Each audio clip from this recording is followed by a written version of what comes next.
You're listening to On The Air. My advice to you, Lewis, is to stop pissing around with your cute little photos and that and just jump another pier, because that's what we all want you to do.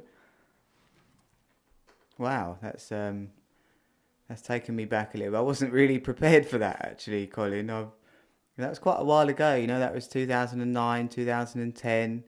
I was a bit younger, maybe didn't have as much to lose. I'm kind of happy where I am in the kiting world now, you know, so it's not something I think about every day, is doing something like that. Maybe it's... To be fair, I think about you and that bloody pier every day, I reckon.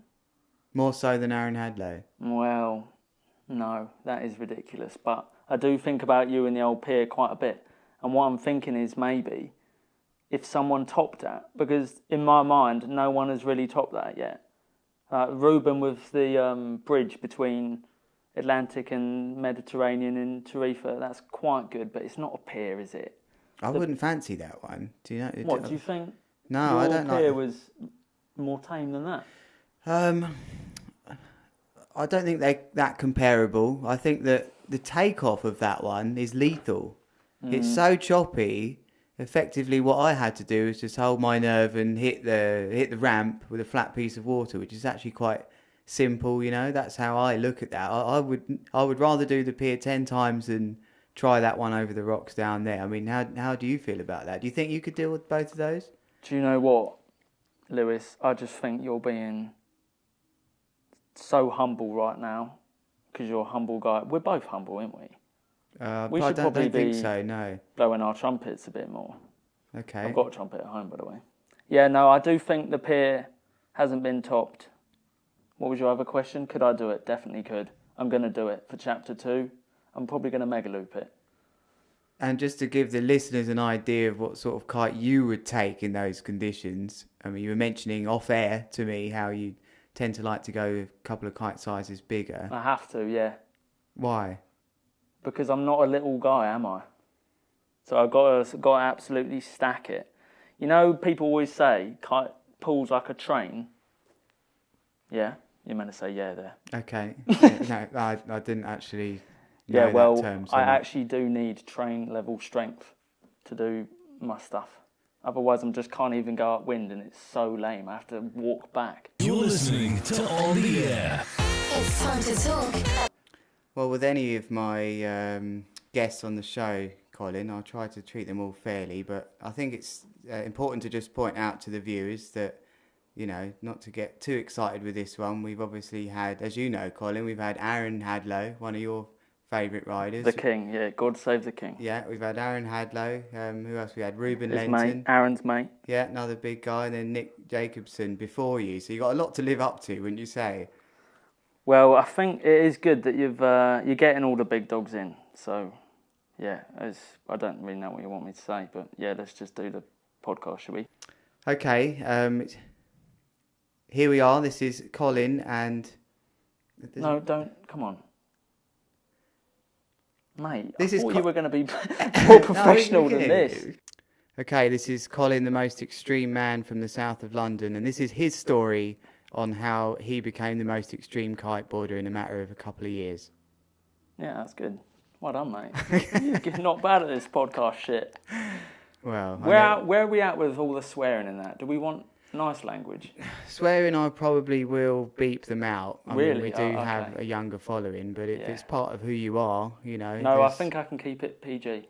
Okay, that would be good. That would be good for the show. So Yeah. It's a bit like radio, isn't it? It's like Lewis FM. yeah, I suppose so. Gonna have some adverts soon. Or on the air, as I like to call it. You've built up quite a large following on social media in no time, really. And I wondered maybe you could tell me how this has come around. You know, 2 years ago you were a nobody. Is that fair to say? I mean, there's nicer ways of putting it, Lewis. I would never have said something like that to you, but Here you are. You find yourself offering out tips on social media and mixing with the pros and making your own social media stories. You know, how has this happened? What was the start to you, Colin? well, Lewis, good job you asked that. because I've actually... Well, I've got it down on the list here of things you wanted me to ask you. Well, thanks, Lewis. Do you want me to edit this? I think it would be better if I edited it. Yeah, no, I all. do. I think you should edit it all. Yeah. Are you excited for chapter 2, Lewis? I can't wait for chapter 2, actually. I can't wait as well. To be honest, I think there's no one more excited for my video than me. Not even the guy that makes it. What's his name? Jason. Jason. He's quiet. We'll talk about him in a bit. He sits over there quiet as hell. He doesn't even, he doesn't make a squeak. He doesn't make a sound, that guy. But I do try and get him involved, but he just does not want to make a sound. And that, yeah, it does get to me that he doesn't want to get involved with that. But then at the end of the day, he is just my editor. He doesn't need to be making sounds. I'll make all the sound, don't I?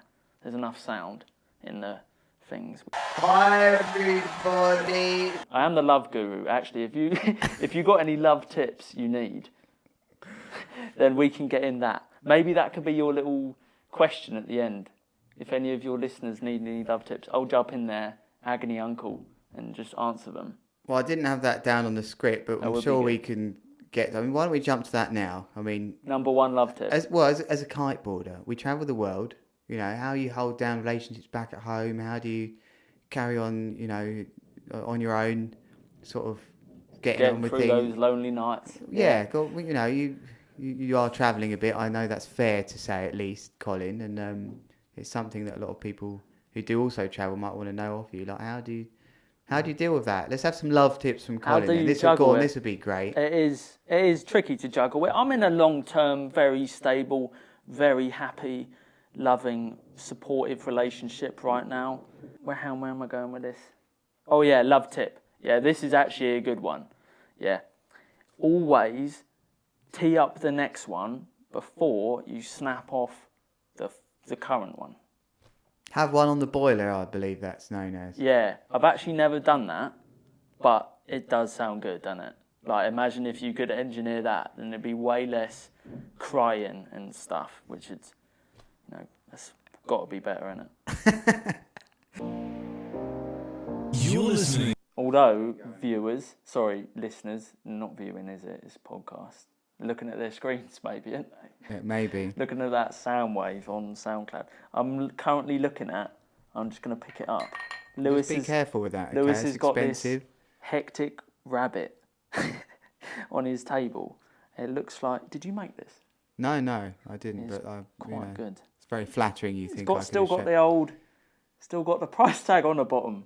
Could we not read that out to the listeners? What Should we change the NAD? subject? 160 NAD. I don't know. Anyway, yeah. Namibian dollars. Namibian, probably a Have you bargain seen the lampshade in Namibia. over there I've got, Colin? It's the first time I've had on my podcast actually a guest over to my place, and it's quite nice. I'll be honest, I was a bit nervous having you over here because I do find you quite a provocative character, and I can think stay the night if you want. Episode 4. Don't have to pay rent. That is good. And then all I've got to do is do a bit of tennis coaching on the side. Keep the old bills at bay. Do you know what I mean? Keep the old phone ticking away, so Jason can do his Instagrams for me and that on my rise to fame. And here's your host. Tell you what, Lewis, we're filming chapter 2 at the moment, which is going to be absolutely mind-bending. Can you tell me who's starring in that? Which riders? Me. Anyone? Mostly, no, it's all me. And then it's also shot a bit by me, but mostly by Jason. And then it's edited by Jason. We've been picking music recently for it. And Jason loves Radiohead. And no one likes Radiohead, I don't think. I don't know why anyone gets into that. So we're hoping, I'm trying to... I don't know where this is going. Let's do another question. I like the idea of there being a chapter 2 on the horizon which features, one person, ironically. It's not. You could be in it if you want. I could be in it if I wanted. It's probably best for me to steer well clear. Do you want to shoot it, maybe? Have you got a camera? We've got a drone, but that's it. But what we've been doing recently is just holding the drone as if it's a camera. because it works. You're being serious, aren't you? Oi, so the drone. Well, I'm scarred for life with the drone. You know that, right? Why? What happened?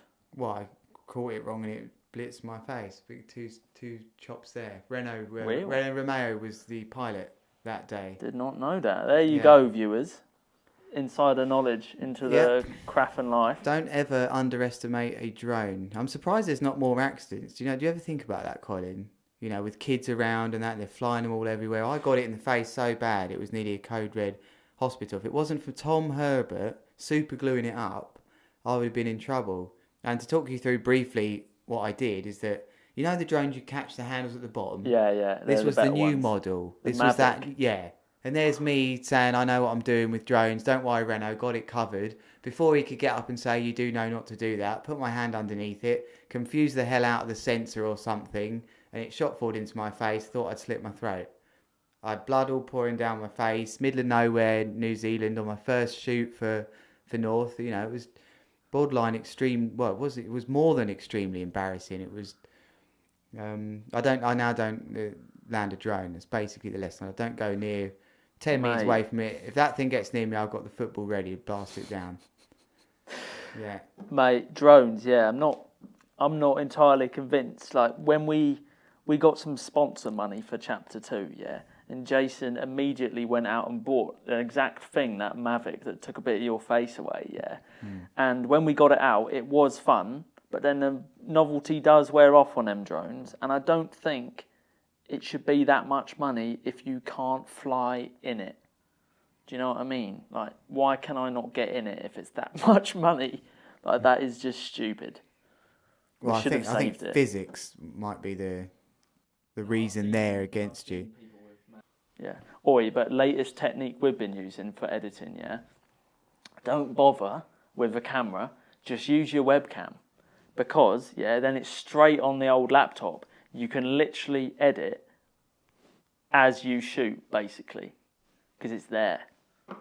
Wow. That is some serious streamlined shit. We've rethought this whole thing. Jason's just trying to save as much time as he can because he spends all day and all night editing. So anything he can make it quicker, he does it.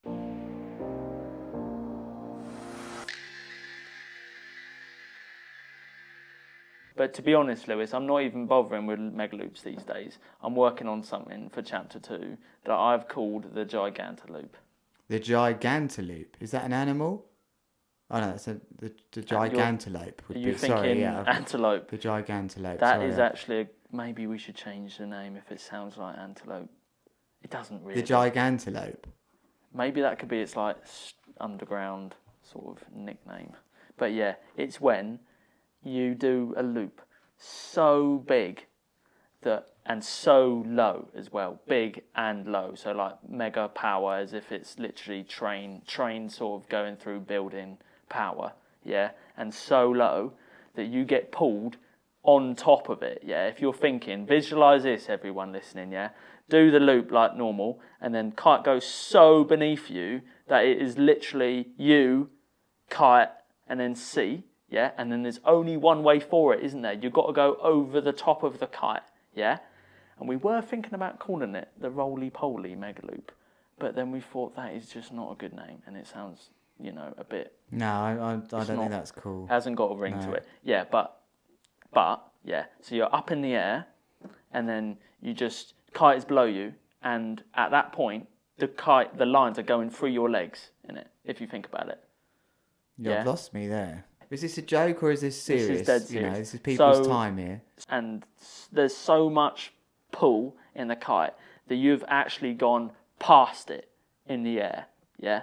So you're picturing this. Oh yeah, no. You're with me. I've heard this All right. before. So who have you heard it for? It's been spoken of to go over your kite, but no one's really been serious about it. Okay, well, you're above the kite, yeah, and at this point, there's only one thing that could happen is lines have to go through your legs, doesn't it? If the kite's going to go up and behind you, but I've solved it. You do an airborne little roly-poly as it's happening. I see. So you do the flip. So you do the roly-poly. Everyone lean forward right now. You're doing the roly-poly. The kite is still attached. And then you get that little thing up to 12. Again, couple helicopter loops on the way down. Little grab. That'll get you more points than King of the Air. Board off. Actually, no, don't do a board off. Keep the boots on, definitely. And then land easy. That's what we're working on. Wow, that was intense. That was quite intense, that. It is... Gigantaloop is the appropriate name for it. Although it does sound a bit like antelope now. And I might change it. But roly-poly loop is not a good name. Doesn't sound good, roly-poly. I like the gigantalope because it's the low aspect of it. Oh, I like that, yeah. The gigantalope, that's the... When are we going to see this? Are we going to see this in Chapter 2? Sorry. Oh, yeah, definitely in Chapter 2. But I've just had a little flashback to when people used to call me Baron Madlow. Baron Madlow? Yeah, because it sounds like Aaron Hadlow. But it's Baron, meaning you're like some king of Germany. And then also mad low, because my kite is always mad low. I like that. I liked it too, but it did not stick. You're listening to On the Air with Lewis Crathern. Now, to round all this podcast off, we're going to be giving you a lifetime membership to Megaloops Anonymous. How does it feel? Megaloops Anonymous is a charity I set up to help everyone that has had a horrible Megaloop experience. Okay. What's is there some counselling involved in it, or is what? I have had a horrible Megaloop we know experience. That is why we're giving you the lifetime. You definitely qualify. So basically, every Wednesday we sit in a circle. We have a few biscuits, and then we hold hands and just share our stories, because openness is good. Yeah. Okay, well, I think this has gone as far as it can now, actually, Colin. I'm Jason, do you want to... Superb. So what we were thinking was our question to you, stop laughing. Our question to you, Lewis, is next time, well, hopefully not next time, but next time you're in a coma, do you think somehow you'd be able to reach Megaloops Anonymous in that sort of third dreamy dimension? Because it could be useful for you. I couldn't even control my own toilets at that time, so it's quite a sensitive subject, actually, Colin, which I find quite offensive, and I think we're going to wrap it up right there. Jason, you want to... Because we've got this theory that you can access a third dimension if you push your penis. Because my brother has got this theory that if you push your... I can't do it. Hang on. Yeah, he has actually got this theory. And we've got to do that bit once more. I don't know how I got there. I certainly don't think it involved a penis push. So, fuck, I can't. Come on. Yeah, with regards to comas and that, Lewis, my brother has got this theory, that if you get your penis and push it back inside your own body,